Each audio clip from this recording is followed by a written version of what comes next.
Let me get this straight. Twitter has permanently banned President Donald Trump because he insists that the election was stolen, the word he keeps using. Same word Hillary's used for 4 years. But Trump has been banned permanently? If you're going to ban Donald Trump, I've got some candidates from the left you might want to consider banning for lies they've pushed. But first, let's talk about Trump.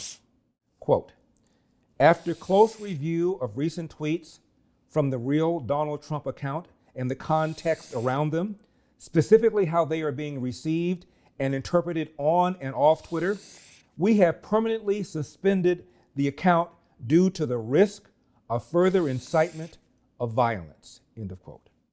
Wow.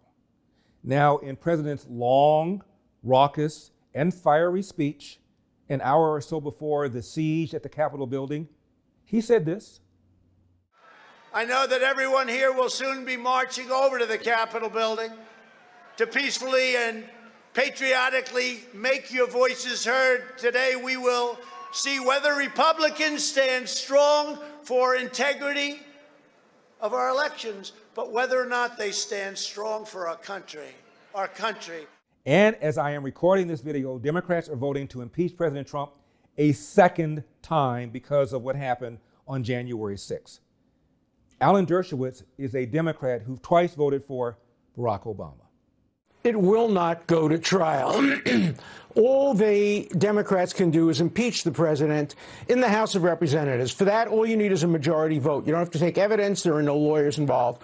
But the case cannot come for trial in the Senate because the Senate has rules, and the rules would not allow the case to come to trial until, according to the majority leader, until 1 p.m. on January 20th, an hour after President Trump leaves office. And the Constitution specifically says the president shall be removed from office upon impeachment, etc. It doesn't say the former president.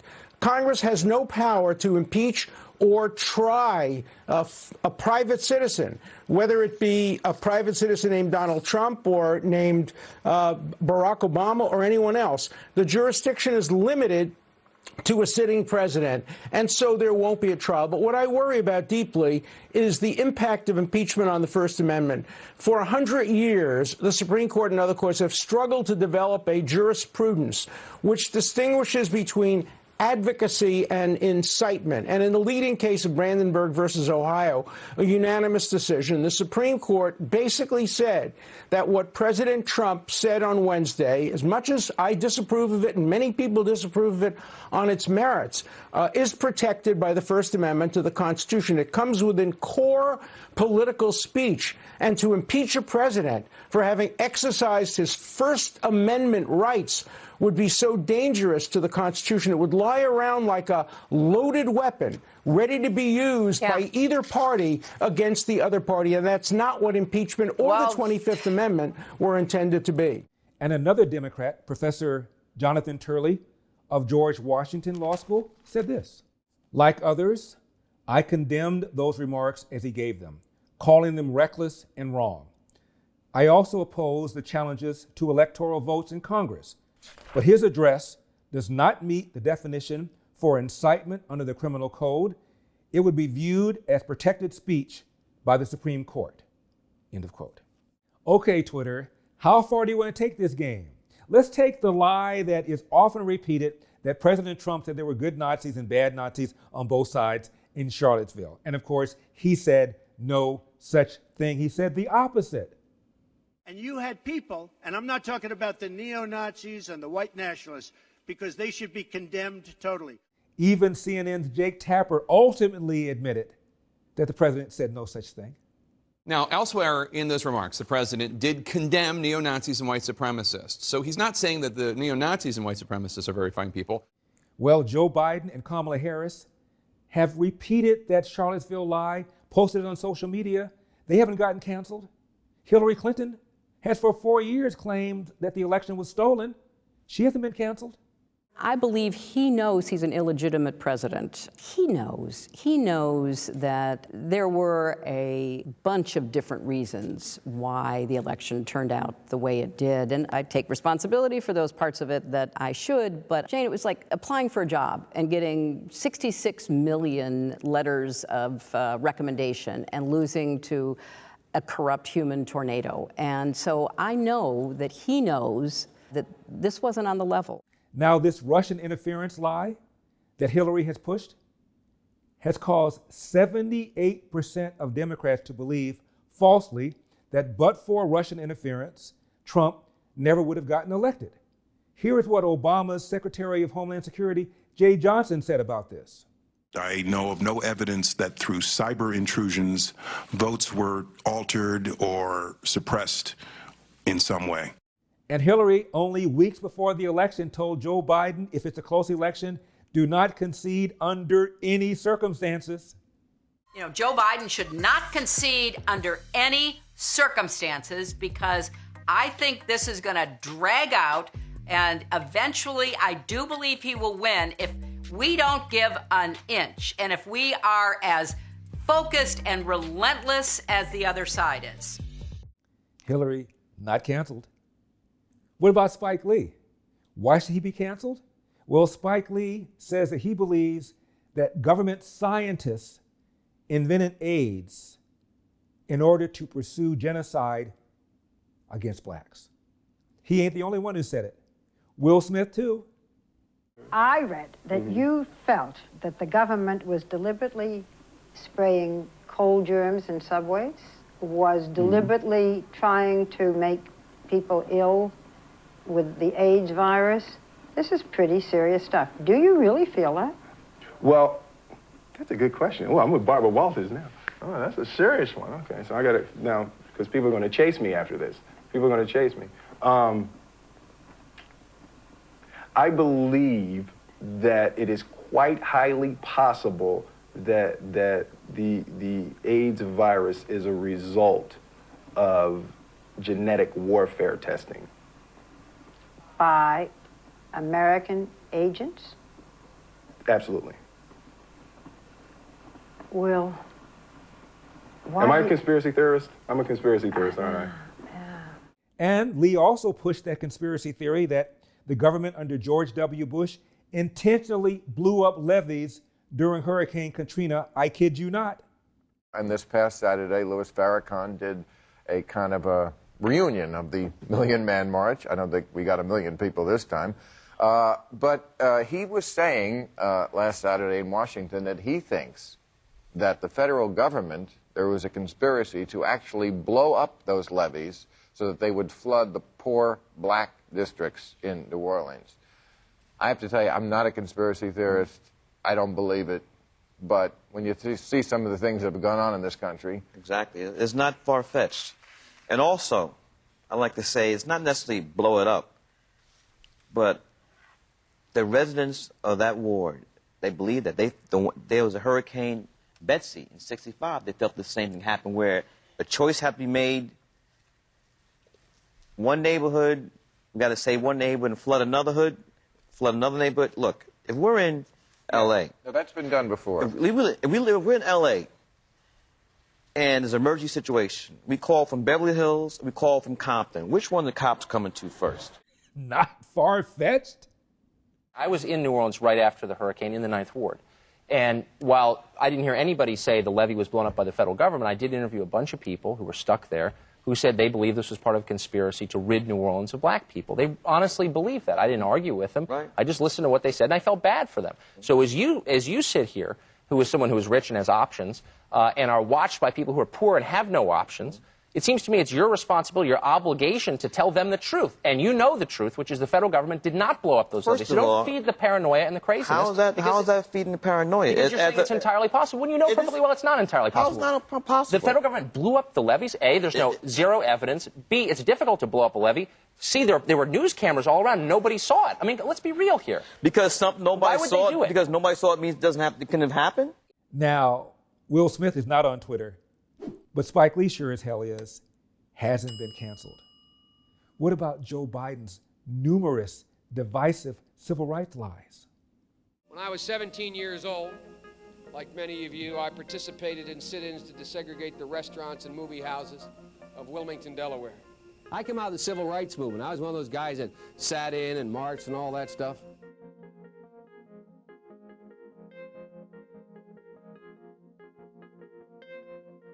During the 60s, I was, in fact, very concerned about the civil rights movement. I was not an activist. I worked at an all-black swimming pool in the east side of Wilmington, Delaware. I was involved in what they were thinking, what they were feeling. I was involved, but I was not out marching. I was not down in Selma. I was not anywhere else. I was a suburbanite kid who got a dose of exposure to what was happening to black Americans when I'm in my own city.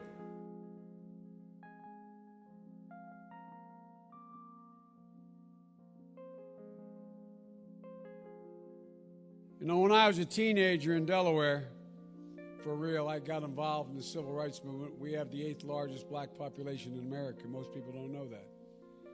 And I'd go to 8 o'clock Mass, then I'd go to Reverend Herring's church where we'd meet in order to organize and figure where we were going to go, whether we were going to desegregate the Rialto movie theater or what we were going to do.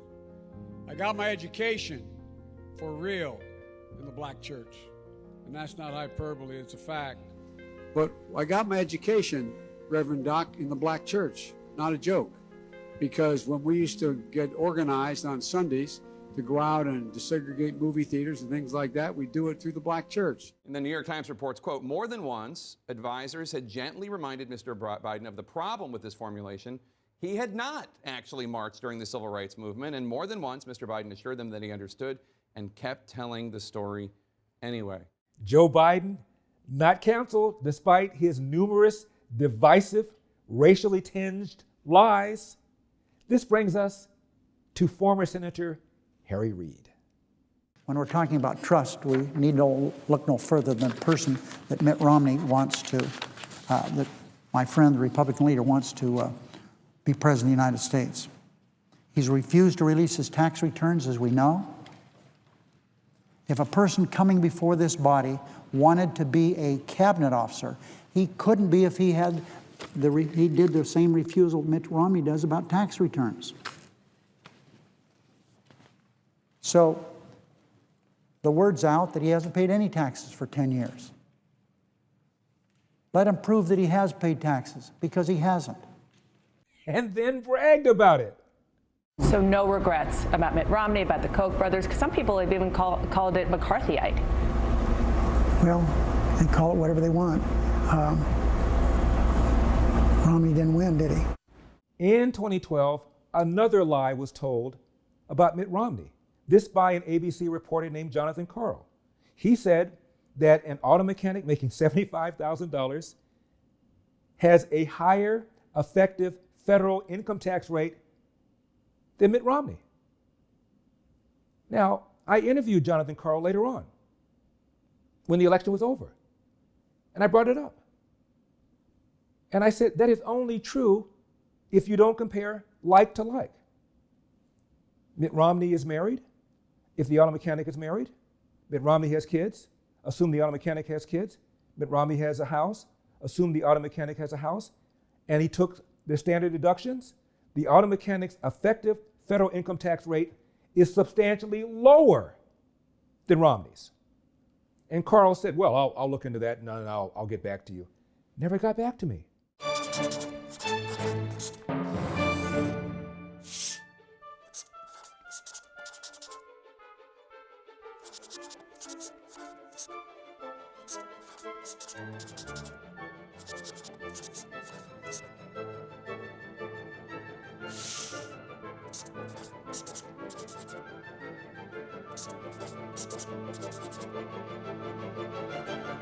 Jonathan Karl's Twitter account, healthy and alive.